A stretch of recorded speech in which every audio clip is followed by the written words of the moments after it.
Adopt the motion. Carried. Adopted. Number 2, Bill C-35. Senator Moody.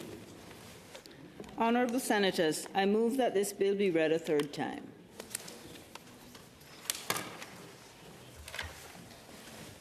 Honorable Senatrice. It is moved by the Honourable Senator Moody, seconded by the Honourable Senator Ville-Deschênes, that the bill be read a third time. On debate, Senator Moody. Colleagues, as the Senate sponsor of Bill C-35, an act respecting early learning and childcare in Canada, I am proud to begin on third reading of this bill. I want to begin by thanking my colleagues in the Standing Committee, Senate Committee on Social Affairs, Science and Technology, for their robust study of the bill. As a member of this committee for several years, I'm always struck by the insightful questions, collaboration, and consensus-based approach of our committee. I'm grateful to have the opportunity to serve with all of you and look forward to continuing our work together. It's especially meaningful for me on this occasion that the focus of this committee study was children. To our colleagues, Senator Bury, Seidman, Cormier, Meji, Petitclerc, Osler, Dasco, Cardoza, McFedrin, and Bernard, as well as to others who joined us, thank you for your hard work on this bill.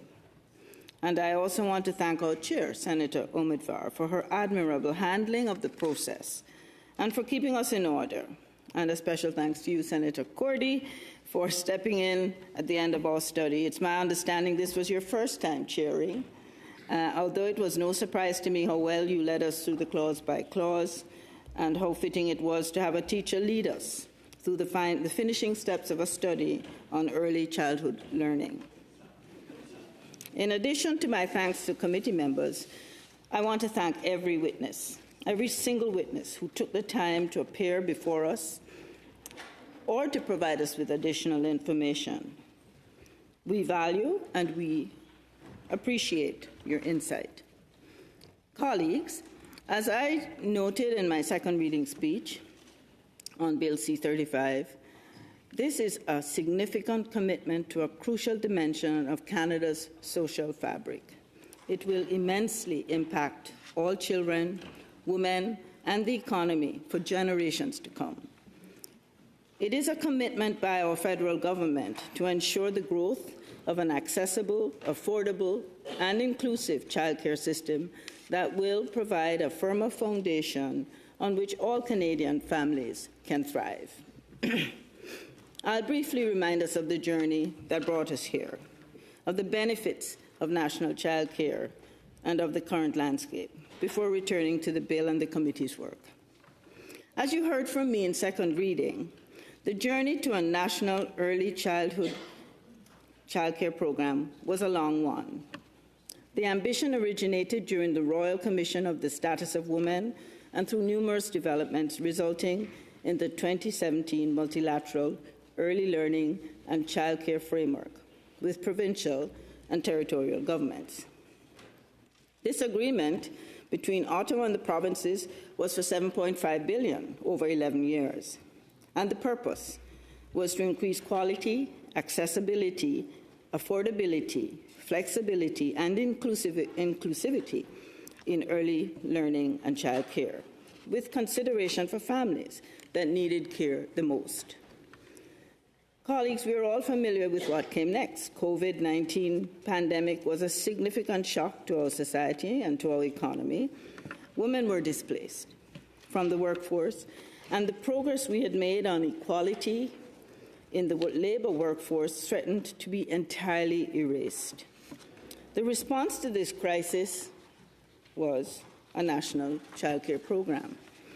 In Budget 2021, an investment of $30 billion over 5 years and $8.3 billion ongoing was committed to build and sustain a national childcare system.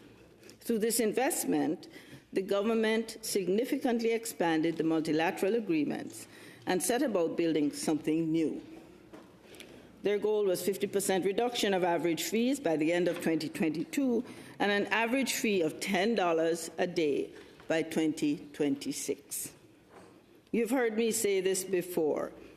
This investment in childcare is a transformative project on the scale of the establishment of Canada's public school system and public healthcare system by previous generations. This is a legacy investment for today's children who will not only benefit from it, but will also inherit it for their own children. In my view, this is one of the most significant bills you and I will deal with in this august chamber. Why? Because childcare has clear and powerful impacts on Canadian society. For children, early access to education can set them on a very strong path to future success and productivity. We know that childcare prepares children to learn in the elementary school. It also provides an opportunity for them to be around professional educators who may help families identify specific needs their children may have, or to address those needs early on to ensure that they have support early on to be successful and to resolve the issues that may arise. By providing upstream supports, we not only help kids be successful, but we lower costs for our education system down the line. For women and families, access to affordable childcare means the opportunity to return to work, build on their own education, or to start a business. It means that both parents can now use their gifts and their skills to the benefit of their communities and to Canadian society as a whole. And it means that parents, specifically mothers, don't have to decide between their children's well-being and their own ambitions. They can build the life they want for their families with the assurance that their children are not just taken care of, but that they are thriving. For our economy, childcare represents an investment with significant returns.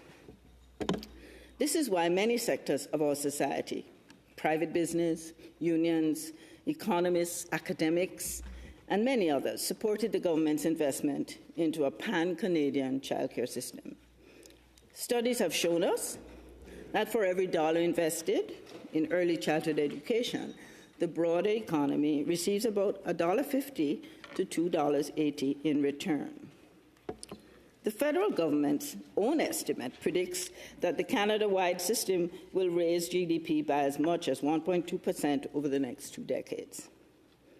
And finally, childcare fees falling means that families individually are saving more on childcare and can use these savings to pay bills or to invest in their own futures. Simply put, colleagues, national early learning and childcare is an investment in our families. Accessibility to affordable childcare means resilience and successful families and communities. And this is what C-35, along with the agreements already in place, represents. It represents a commitment not only to achieve government short-term goals, but also represents an ongoing investment to Canadian families. It will benefit all Canadians. In my remarks during second reading, I spoke about the 3 pillars of the childcare system today: the agreements with the provinces, territories, and Indigenous peoples, investments into infrastructure, and this bill, C-35, the legislation.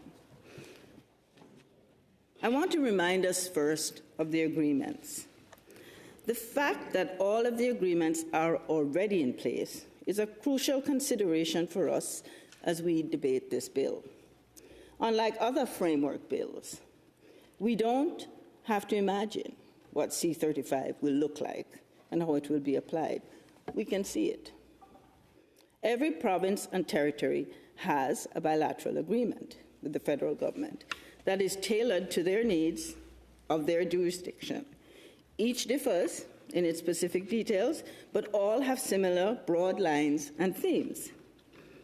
First, there is the general commitment to the vision of childcare set out in the multilateral framework agreements: high quality, affordable, accessible, and inclusive childcare. All include a list of objectives committed to fee reductions, space creation, and workforce development. All have a stated priority for investments to go into not-for-profit and public care over private and unlicensed care. And finally, each agreement has appended an action plan created by the province that outlines how they plan to meet their commitments under the agreement.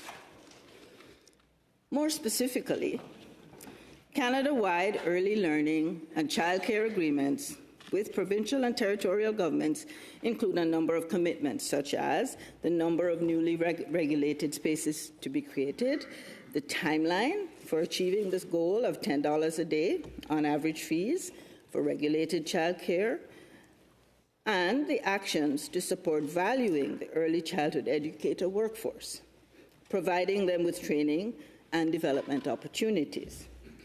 They also commit to equitable access to childcare for communities with barriers to access, such as for children from official language minority communities, children with disabilities, racialized children, children of newcomers, and for Indigenous children and their families. Funding agreements with Indigenous partners support Indigenous governance, while partnerships in this sector support program delivery and expand access to culturally appropriate ELCC for Indigenous children across the Canada-wide system.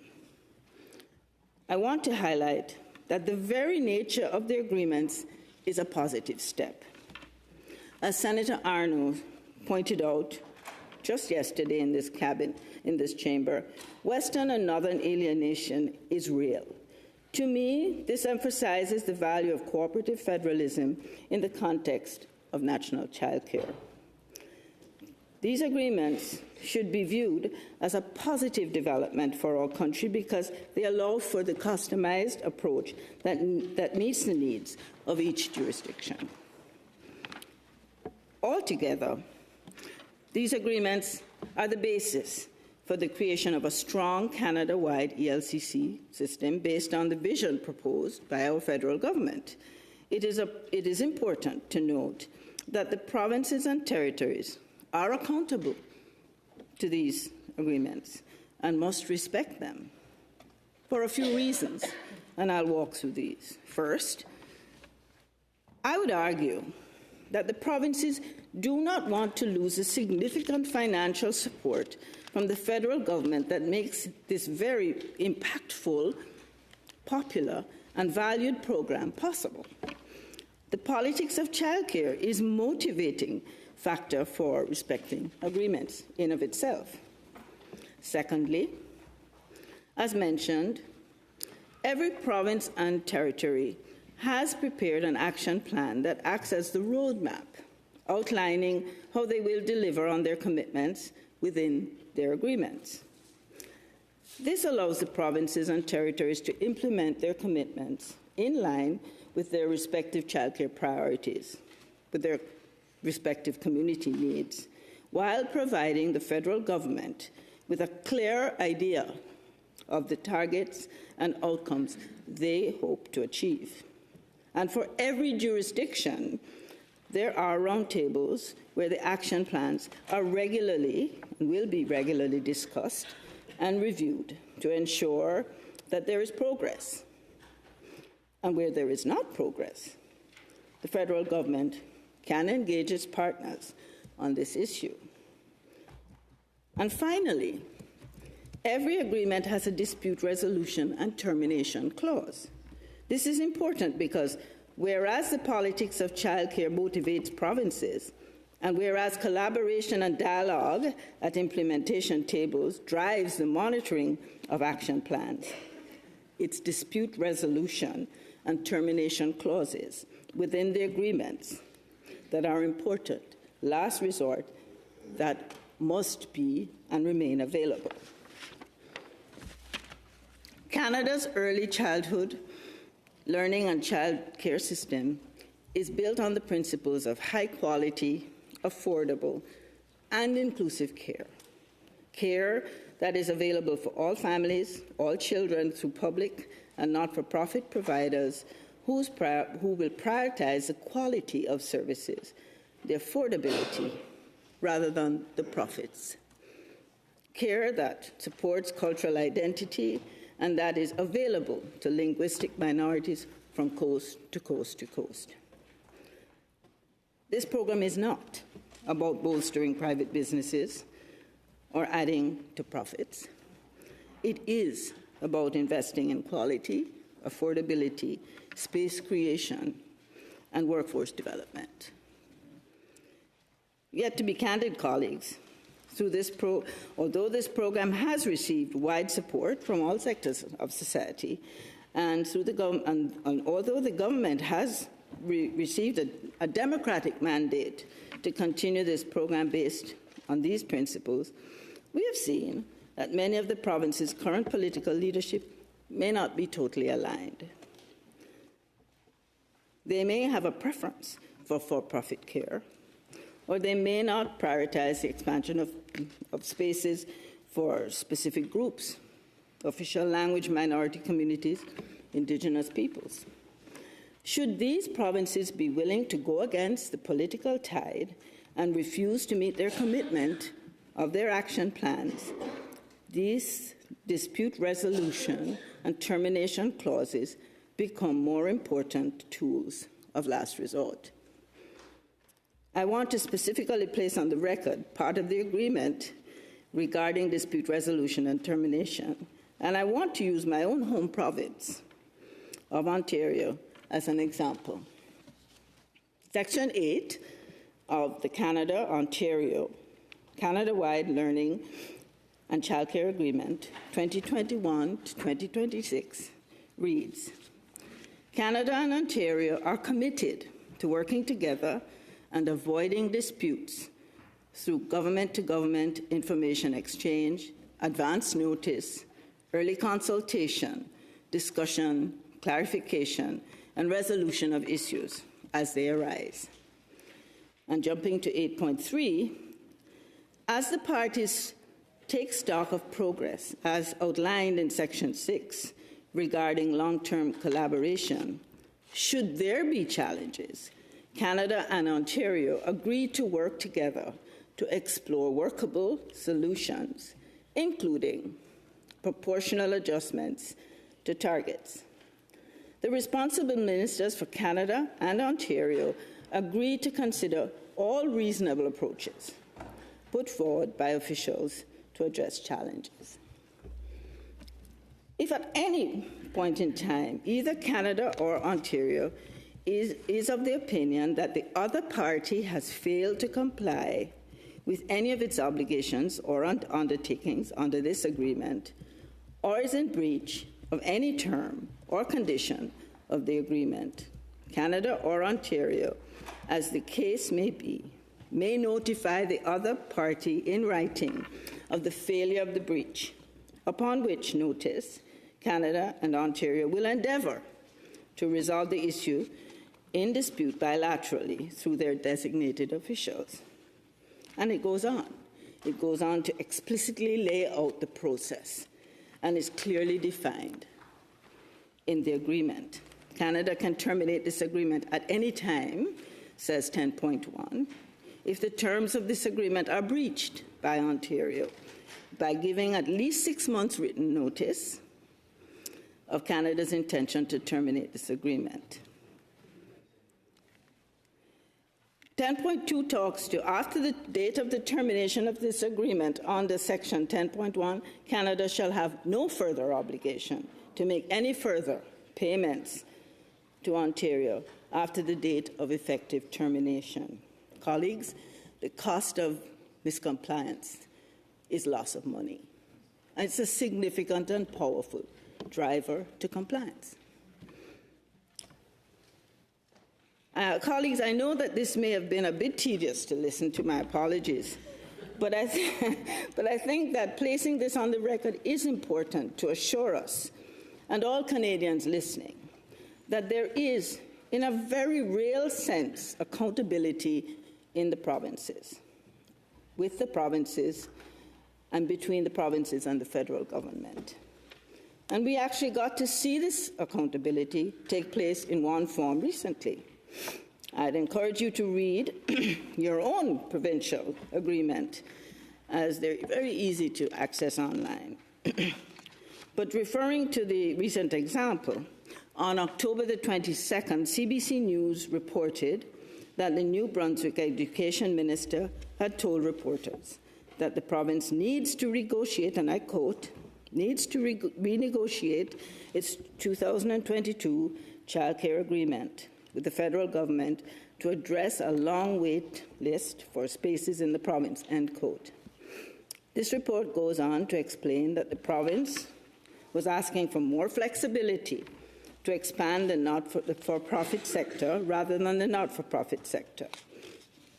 On October 31st, another report was published, this time with the Honourable Minister Sudds, stating quite clearly that it will hold New Brunswick to the terms of the agreement in place. This was a clear and important statement from the minister, and I believe should relieve fears that Ottawa would compromise and be less effective.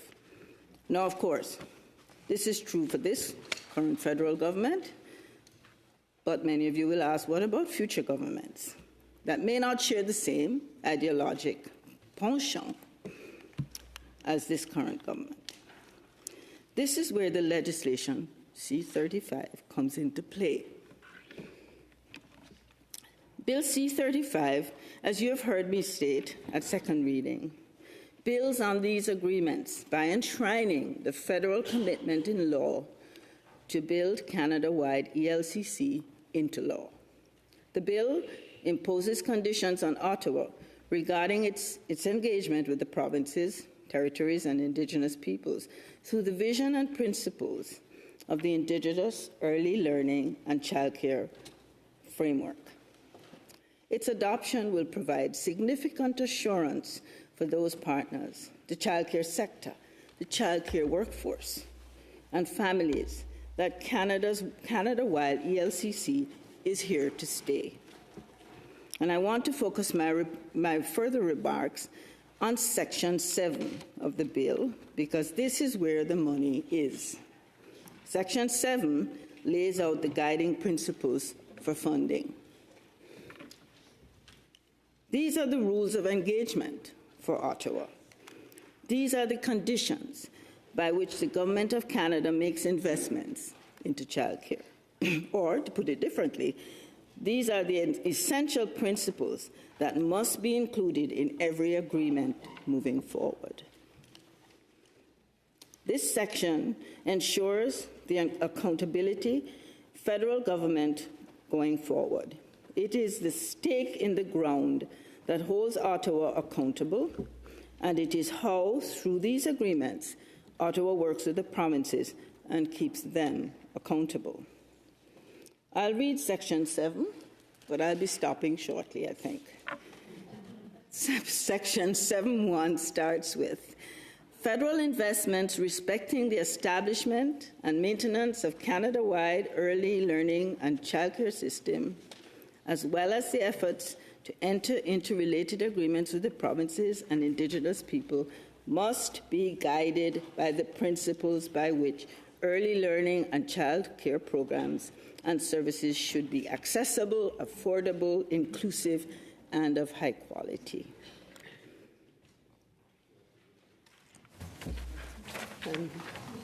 So I see there's a pause. We'll continue your speech next sitting, and it being 4 p.m. C-35. Thank you, Madam President. I resume my discussion around Bill C-35. I left off when I was talking about the section that ensures accountability that the federal government going forward must take. It is the stake in the ground that holds Ottawa accountable, and it is how, through the agreements, Ottawa will work with the provinces to keep them accountable.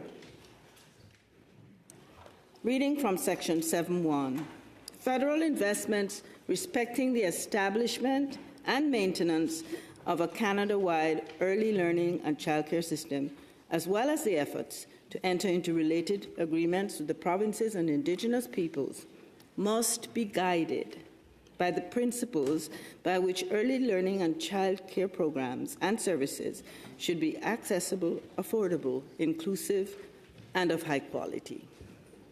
The following paragraphs detail what is meant by this. Paragraph A tells us that federal investments must support the provision of equitable access to high-quality care with a preference for expansion in public and not-for-profit spaces. These services must be licensed, built on evidence-based practices, and respond to the varying needs of children and families. Paragraph B tells us that the federal investment into childcare must contribute to making childcare more affordable for all families. Let's talk about paragraph C. Paragraph C tells us that federal investments must support access for rural and remote communities and the expansion of services for children with disabilities, official language minority communities, and children from other marginalized groups. It reiterates the obligation for federal investments to respond to the varying needs of families, this time adding respect and the value of diversity. I want to pause here because paragraph C is extraordinarily important. What it says is that the federal government must invest in childcare services for children with disabilities. It is clear from paragraph C that the federal government must invest in rural and remote communities to ensure greater access there. It is also clear from paragraph C that the obvious intent of this bill is that the federal government must invest in childcare services for official language minority communities. That is an obligation that will be placed into law should this bill be given royal assent. It is a certainty that every family who is in a community where there is official language in a minority, that they can expect that by law the federal government will ensure that its investment will allow for greater access to childcare spaces so that their language, their culture, their identity can be passed down to their children and their children's children. This paragraph, colleagues, ensures that no one is left behind. It commits Ottawa to ensuring that funding in perpetuity for these groups continues as is reflected in the agreements. By placing these elements within the guiding principles, it makes clear the intent of Parliament that these groups receive federal funding to ensure proper access to high-quality childcare that meets their needs. And moving on to paragraph D. Paragraph D tells us that federal investments should contribute to high-quality childcare that supports the social, emotional, physical, and cognitive development of young children by ensuring a strong workforce. Indeed, all governments have recognized the core role of the workforce, and developing this workforce is an important dimension of the agreements that are already in place and will be an ongoing part of the work of building a strong ELC system going into the future. In subsection 2, we are told that the federal investments and agreements with Indigenous peoples must be guided by the Indigenous Early Learning and Childcare Framework. As I said at second reading, Canada has co-developed an Indigenous early learning and childcare system with Indigenous communities and governments. This subsection has the effect of ensuring that Canada will continue to make investments based on this framework and in collaboration with Indigenous peoples. Finally, subsection 3 tells us that the federal investments must be guided by the Official Languages Act, or the OLA. As we know, colleagues, one of the purposes of the Official Languages Act is, and I quote, to support the development of English and French linguistic minority communities in order to protect them, while taking into account the fact that they have different needs." End of quote. This is just one purpose. Section 7 tells us that the federal investments must be guided by the entire Act. In fact, we know that this quasi-constitutional Act aims to ensure the respect and substantive equality of both official languages throughout and across Canada. This is very important. By including the OLA in Section 7, Bill C-35 therefore creates an obligation for investments to not only focus on official language minority communities now, but to also consider the future development and evolution of both official languages in Canada, in line with the OLA. In summary, we see in Section 7 the rules of engagement, and we can understand that there are specific obligations that Canada must respect when working with provinces to make investments in childcare. Section 7 decides where the money goes. And it tells us that investments in high-quality, affordable, and inclusive care that meets the needs of families through funding in public and not-for-profit places is non-negotiable. Paired with Section 8, which tells us the Government of Canada commits to maintaining long-term funding for ELCC through agreements with provinces, territories, and Indigenous peoples. We have a guarantee of an ongoing funding commitment based on the rules of engagement already outlined in Section 7. Therefore, whether you need care that is culturally sensitive and in the language of your ancestors, whether you're a parent with a disabled child in urban Vancouver or rural northern BC, whether you're an Anglophone in Quebec or a Francophone outside of Quebec, Section 7 and 8 of Bill C-35 guarantees that the federal government will continue to work towards making sure that one day you have access to affordable and high-quality care that meets your needs. So, colleagues, I've spoken at length about the bill, but I'd like to take a moment to turn towards our work at committee and to specifically talk to why, in my opinion, the bill has come back to us unamended. First of all, it's my belief that our study was robust. We met with childcare workers, economists, academics. We met with community leaders, Indigenous governments. We heard from parents with children with disabilities, parents who did not currently have access to childcare in the language of their choice. What we heard is that more progress is needed, and it's needed faster. What we heard was that Canadians believe in the benefits of Canada-wide ELCC, and that fee reductions have been an important step forward. Yet, space creation and workforce development are still crucially needed. I want to thank, once more, all the witnesses for their voice and for their time, even those with whom I did not agree. Many amendments were proposed by witnesses and during clause by clause. Nevertheless, the bill has come back to us unamended, and I want to speak to this. Colleagues, we are building and expanding a significant and immensely complex social program, one that hinges on relationships and on negotiation, one that is based on collaboration and shared vision. In this exercise, the federal government has many partners it has to work with to see this through. And I think we need to be patient as we work to build our childcare system, especially doing the important things like training workers and building spaces, among other critical steps. It also means that as federal legislators,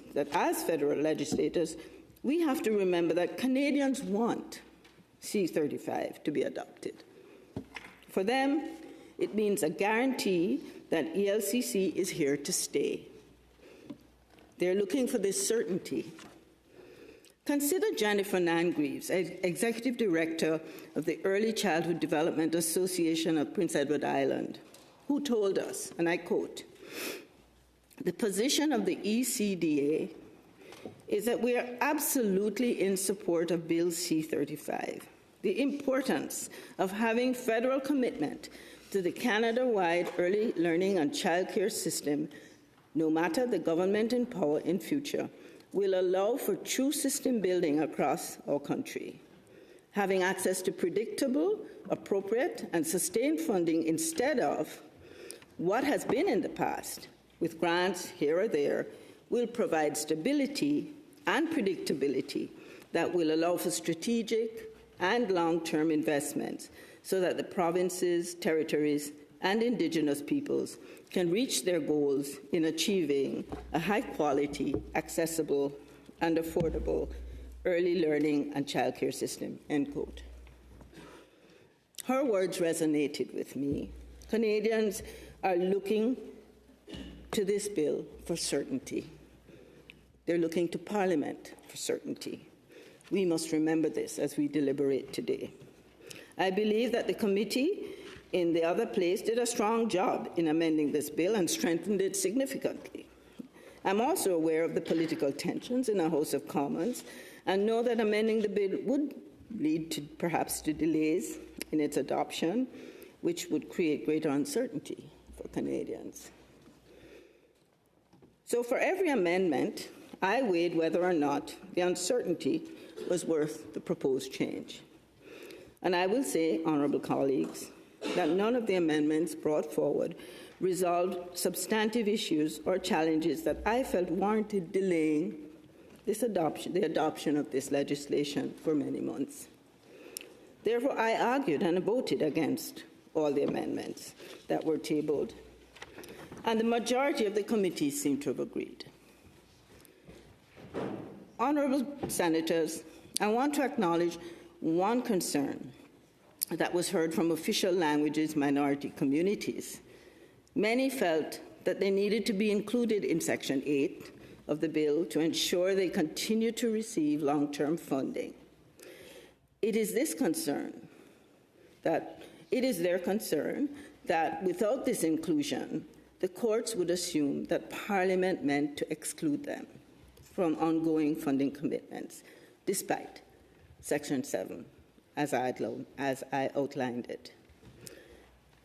Colleagues, in due respect, I do not agree with this concern, but I acknowledge it.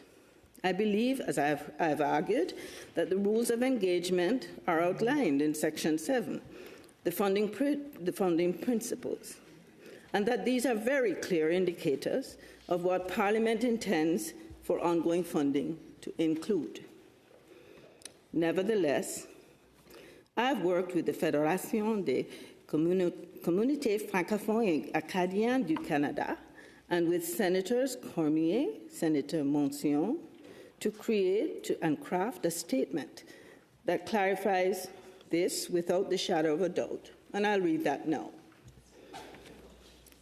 I'm aware of the ordinary principles of statutory interpretation and the relevant case law on language rights. In particular, I'm aware that the Supreme Court of Canada, in Caron versus Alberta, refused to recognize the existence of language rights because of the absence of explicit guarantees in the relevant constitutional and legislative texts.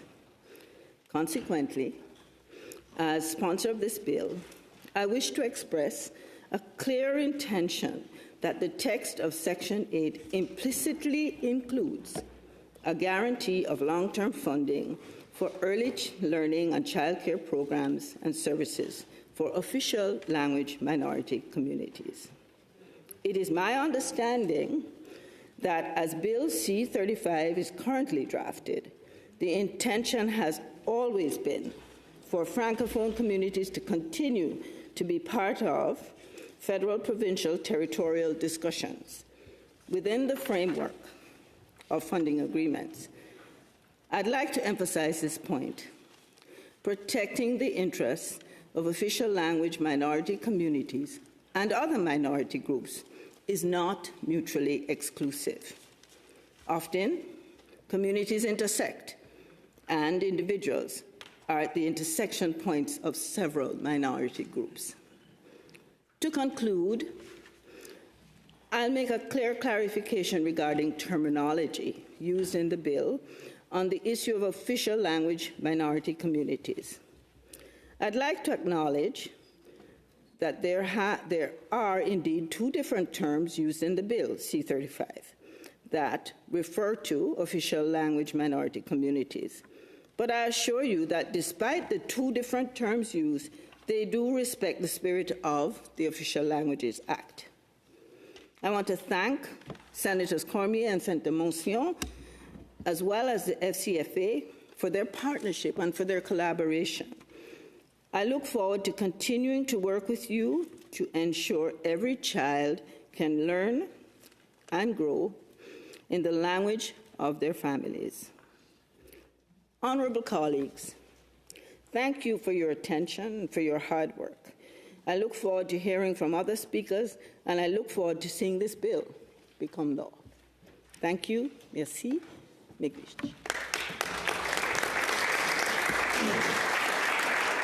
Senator Cormier, and Senator Marshall, and Senator Quinn. Thank you, Madam Chair. Would Senator Moody take a question? I will. Thank you, Senators. Well, first, thank you for drawing attention to the incoherent terminology used in the bill and clarifying the intent and scope of Clause 8, which deals with the long-term funding of official language minority communities. Like you said, I understand from your speech that you support the principle that protecting the interest of official language minority communities and other minority groups is not mutually exclusive. Often, like you said, communities do intersect, and individuals are at the intersection of several minority groups. However, in opposition to one of my amendments presented at the committee, which was intended to clarify the government's commitment to the official language minority communities, you stated that, Senator, and I quote, "Equally concerning are some of the comments that we heard from ITK President Nathan Obed, who expressed concerns to us right here in this committee that this amendment would harm language rights for Inuit peoples," end of quote. So do you still maintain this position today? And if so, could you clarify it, as your comment seems to contradict in a certain way each other? Thank you. Senator Moody. Senator Cormier. So in my response to your question there, I reminded you, another member of the committee, of President Nathan Obed's words. His own language, when asked, I think he was posed a question by, was it Saint-Amoncion, about how this would affect, if any, the indigenous peoples. And that was his response. His language is in the answer, it's clear, and he did raise concern. And I stated a fact. You asked me if I stand by what I've said today. I absolutely do.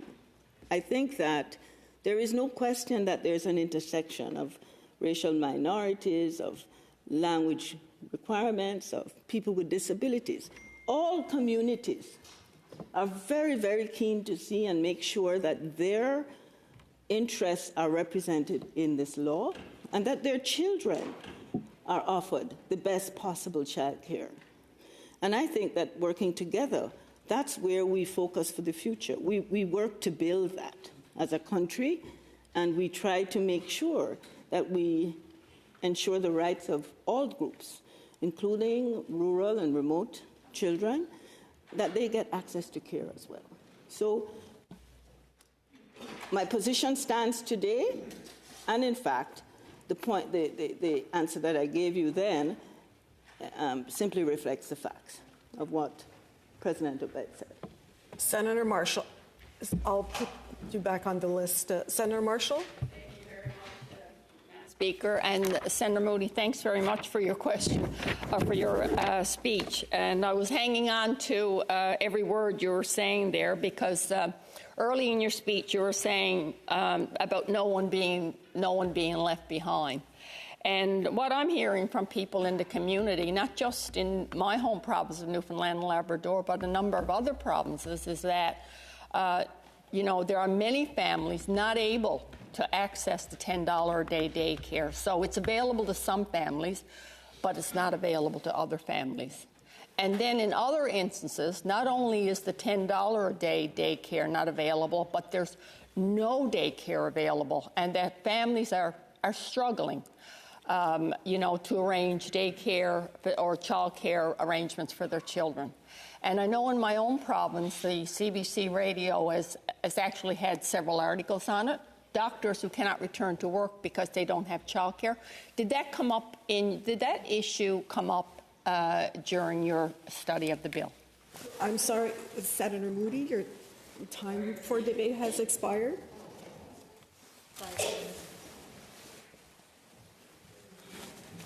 Her time has... So you're asking for 5 more minutes? Is leave granted? Agreed. Senator Moody. Senator Martin, you are correct. Senator Marshall, sorry, you are correct. We heard that. We heard that the workforce is in trouble, that it needs to be built. We heard about fee structuring, supporting professional development. We heard about a number of key factors, gaps, if you will, of the current system. There is no question that this is a new system that's being built, that what exists already in the landscape is a mixture of varying levels of service, of varying levels of quality, service being provided, of areas where there is no service. That is clear, and that was loudly heard at committee.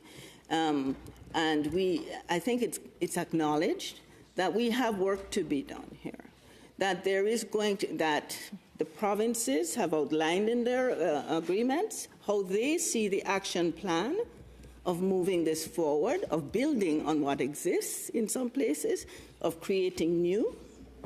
And there's a clear recognition, in answer to your question, that there are areas like gaps, like you identified. I'm going to go to Senator Quinn, and I'll come back to you if you don't mind. Senator Quinn? Thank you, Speaker, and thank you for your speech, Senator Moody. My question really comes back to Section 8. You acknowledged that there was concern with Section 8 in terms of courts in the future maybe not interpreting funding, as the case that you quoted, being guaranteed and locked in. And that's the purpose, and the funding is the subject matter of Section 8. My question is that in your statement, you made it clear that you support that there needs to be the guarantee that funding is ongoing. And if that is the case, then why wouldn't we make it explicit? Because as a new system's being developed, why would we want to put future generations at risk of having a court review a case and make a determination that it's not explicit, therefore they would not be in favor of locking in funding for those language minority groups across the country, not just in New Brunswick? Senator Moody. Thank you, Madam Chair. Thank you for your question, Senator Quinn. I'm not one for using harried statements, and I believe that there is work to be done in building our system. I believe that the legislation as written supports and clearly states in the area of Section 7, where it talks about the guiding principles, and it clearly outlines the who and the why of what we need to support in our childcare system as we build moving forward.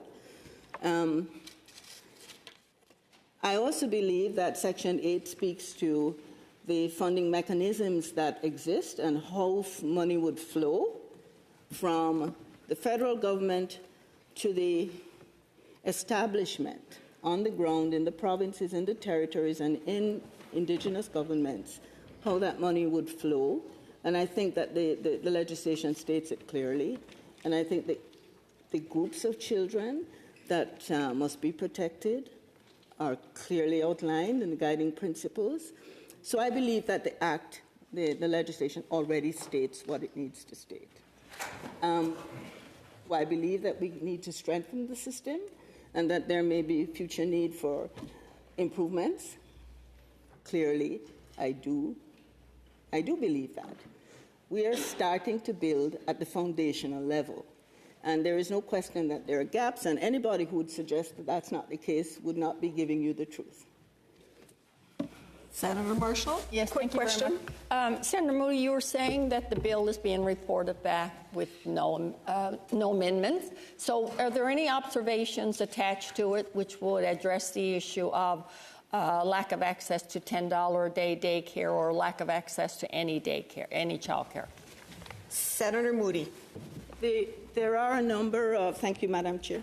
There are a number of observations that speak to strengthening the system, that speak to funding particular groups, and they do, I think, enhance and draw attention to the areas that were discussed during committee, and I think that they do pinpoint, if you will, some of the gaps that we have seen and the need to continue work and to Senator Moody, observe the government that they need to improve.